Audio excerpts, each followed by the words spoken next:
So today let's talk about explosions and how you can control this using info target or control points.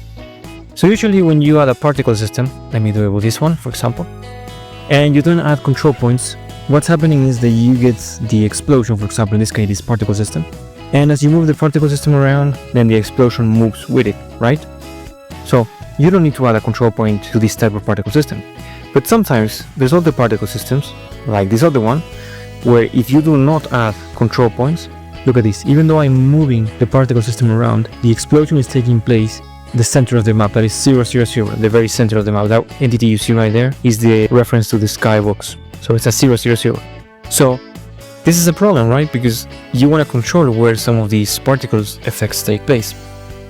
So that is why you need to add info targets as control points. So here I have this info target, I call it FC.1. And here in the particle system, you scroll down where you get control points, you can select FC.1. Now, if you only add 0, then you don't get to see the line that connects the two. You see this line. So, point control number 0 doesn't have a line and is not working. You see that the particle is still being played at the center of the map.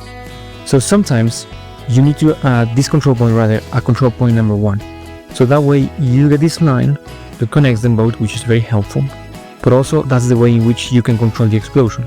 So wherever you put this control point, then the particle system, this effect is going to take place. Now because this is an explosion, it will only start or play once, unless you stop it first. So as I did in the example, in the previous video where we did the lightning, remember? This lightning that you see on the 3D skybox right there. So essentially what I was doing is playing the particle system at a certain moment. It can be a trigger, it can be a button, whatever, but immediately thereafter, in this case 1 second, you can increase this value because this explosion lasts for longer than 1 second. You want to stop it, and only after you stop it you can start the particle again. Now other particle systems, like in the case for example of the lightning, just having one control point is not going to be enough. So here you might need to add control point 0, control point 1 and control point 2. It's difficult to know, which one is which. But in the case of the lightning, control point 0 and control point 1 is needed. Others do not go from control point 0 but rather control point 2. So they go from 1 to 2. I don't know what is the nature of the particle system or why they were made like that. But usually if you add a particle system and you don't see the effect, it's because it's missing one of those control points. So the control points again is just an info target, you give it a name, and then on the particle system you scroll down, control point, and here you add a control point 0 and control point 2 if there was any. Now in this case I added control point 0 and control point 1 just to test out. That's what I wanted to share with you guys today. Thank you for visiting. I hope that this video was useful to you.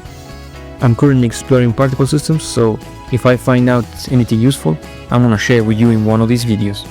Thank you for visiting, and if you guys know anything about particle systems that I'm missing, I would love to hear from you. See you next time.